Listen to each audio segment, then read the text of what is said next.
इसी में हम लोग सिमिलर क्वेश्चन देखते हैं। नेक्स्ट क्वेश्चन देखते हैं कि अननोन डायमेंशन कैसे फाइंड आउट करते हैं with the help of principal of homogeneity. ठीक है,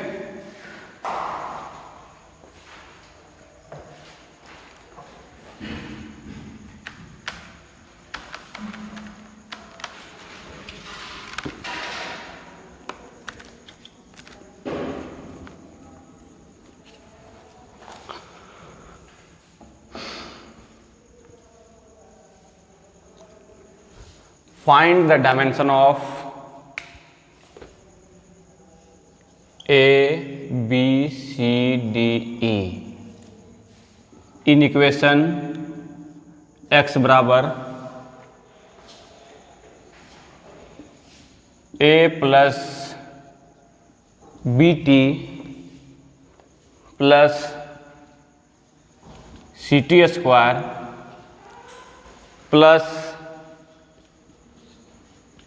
D T cube upon E plus T. लाओ,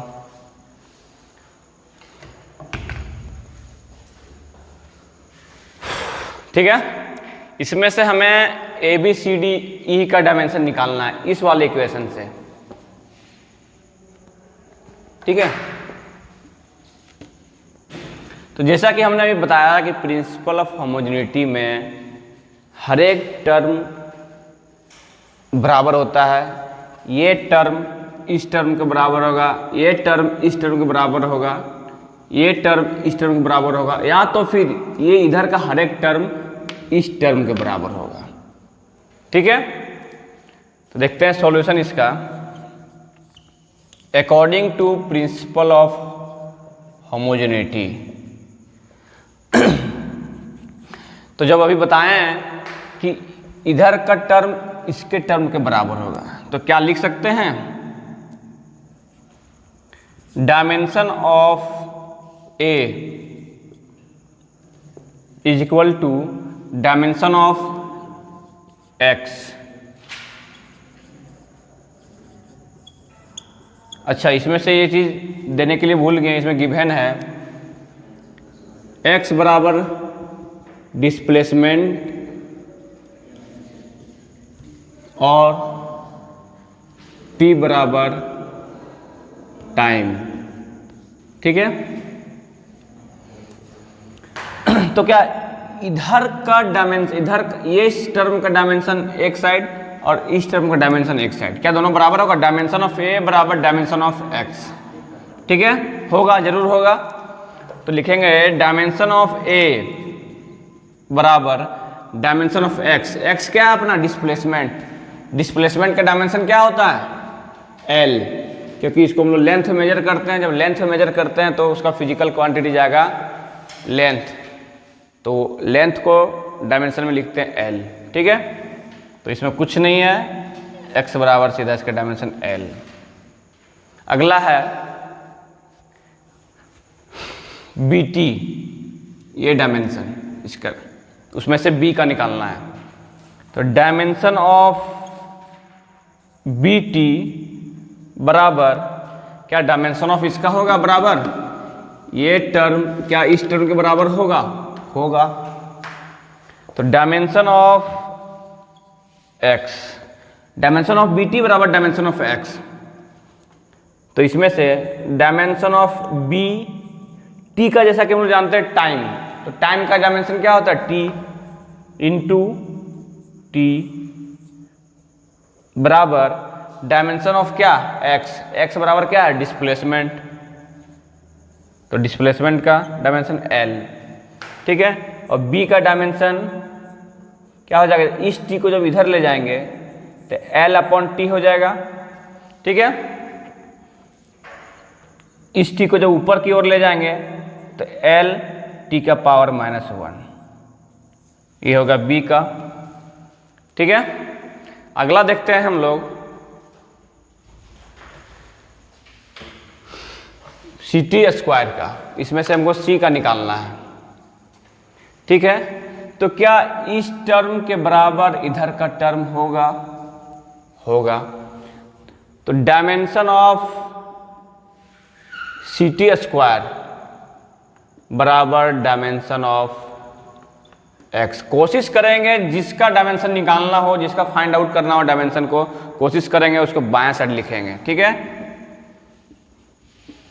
तो डायमेंशन ऑफ c यहाँ पे है क्या, टी स्क्वायर, तो इसका भी टी स्क्वायर डायमेंशन होगा। टाइम के लिए जो डायमेंशन हम लोग यूज करते हैं क्या, टी यूज करते हैं, बराबर डायमेंशन ऑफ इधर क्या, x बराबर डिस्प्लेसमेंट, तो उसका डायमेंशन l होगा, ठीक है। अब डायमेंशन ऑफ c, अब इस टी स्क्वायर को जब इधर की ओर ले जाएंगे तो l अपॉन टी स्क्वायर होगा, ठीक है, इसी का है, l अपॉन टी स्क्वायर होगा। अब इस टी स्क्वायर को जब ऊपर की ओर ले जाएंगे तो एल टी माइनस 2 होगा, ये निकल गया c का, ठीक है। अब इसमें से अपना देखना है, ये टर्म इसी में d है, इसी में e है, तो इसमें निकालना थोड़ा दिक्कत होगा। तो देखते हैं, पहले इसमें से इस वाले टर्म को निकाल लेते हैं, e प्लस टी, उसमें क्या बताए थे, प्रिंसिपल होमोजेनिटी, तभी इसको घटा रहे हैं या बढ़ा रहे हैं, या तो जोड़ रहे हैं या तो घटा रहे हैं। कैसे, जब वो सेम होगा, जब इसमें e में t जुड़ रहा है तो जरूर सिमिलर क्वांटिटीज होगा, तभी ऐड हो रहा है। जैसे कि हम लोग केजी में केजी ही जोड़ सकते हैं, मीटर में मीटर ही जोड़ सकते हैं, सेकंड में सेकंड ही जोड़ सकते हैं, उसी प्रकार से इसमें जो टाइम जुड़ रहा है तो क्या ये भी टाइम होगा, होगा।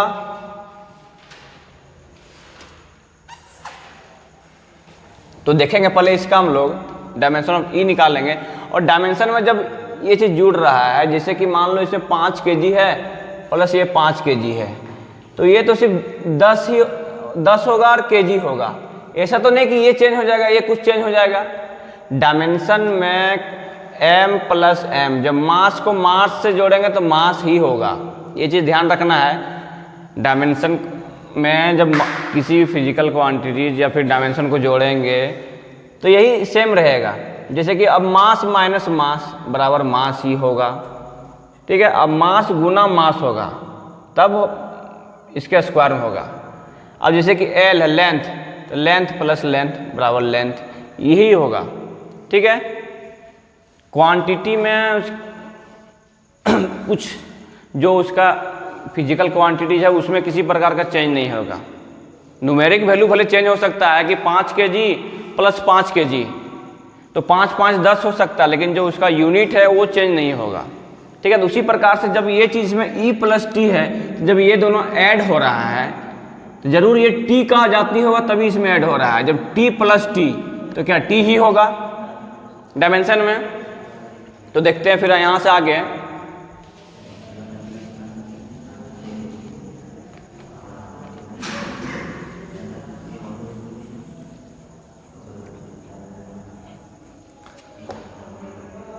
तो dimension of E T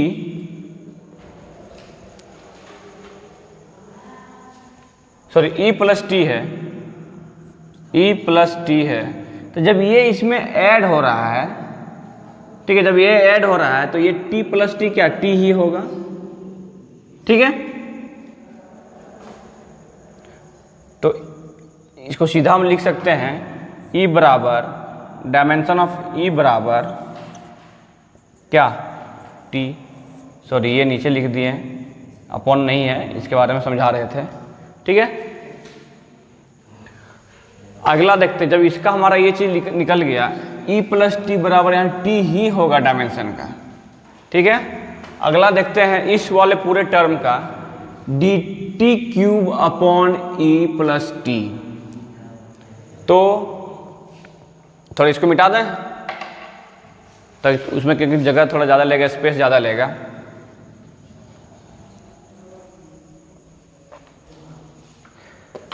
dimension of D T cube upon E plus T, ठीक है। अब ये डायमेंशन किसके बराबर होगा, इधर के टर्म के बराबर होगा।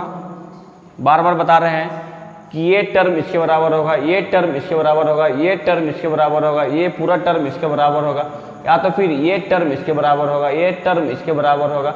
हर एक टर्म एक दूसरे के बराबर होगा, या तो जो लेफ्ट हैंड साइड या राइट हैंड साइड के जो टर्म के बराबर होगा। ठीक है, तो लिखेंगे dimension of D T cube upon E plus T. इससे हम अपना डी का वैल्यू निकालेंगे बराबर क्या, डायमेंशन ऑफ एक्स। ठीक है, अब जैसा कि हम देखें अभी डायमेंशन ऑफ डी टी, तो इसमें से डी का डी रह जाएगा और ये टी का पावर 3 है, तो टी बराबर क्या, टाइम, और पावर कितना है 3, सॉरी, तो ये होगा टी का पावर 3 अपॉन, अभी देखे थे ई का डायमेंशन देखे थे जो कि समझाएं कि सेम टर्म है तभी जुड़ रहा है, ये भी टाइम है अरे ये भी टाइम होगा तभी जुड़ रहा है, तो टी प्लस टी जब डायमेंशन को ऐड करेंगे सिमिलर को तो वो सेम ही रहेगा। ऐसा नहीं कि ये टी प्लस टी 2t हो जाएगा, एल्जेब्रिक नहीं है, ये फिजिक्स है, इसमें डायमेंशन ये अलग चीज़ है, इसमें एल्जेब्रा का मेथड नहीं लगाना है।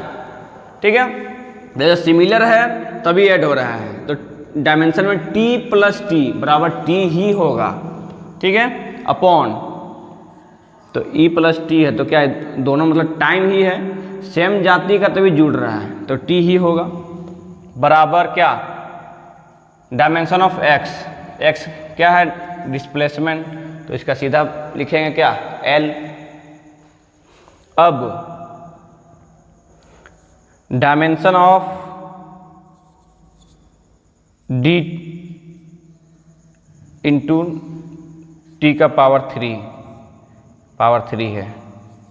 ठीक है, अब इस टी को उधर की ओर ले जाएंगे तो गुना में चल जाएगा एल टी। ठीक है, अब यहाँ से रखेंगे इसको, डी को रखेंगे, T3 को उधर ले जाएंगे तो एल टी अपॉन, जब इस T3 को उधर की ओर ले जाएंगे तो डिवाइड में आ जाएगा T upon 3, sorry L T upon T का पावर 3। ठीक है, अब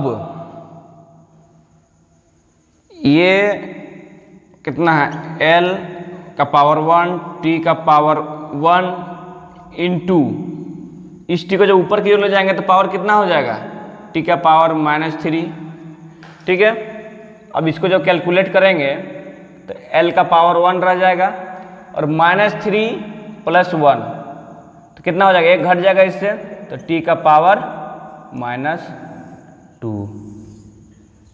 ये हो गया D का वैल्यू, तो सबका निकल गया A B C D E। नहीं समझ में आया तो फिर से कमेंट करें, देखें एक बार, फिर से समझाने की कोशिश करेंगे, नहीं तो वीडियो के फिर से रिपीट करके देखें, दोबारा समझ में आ जाएगा। ठीक है।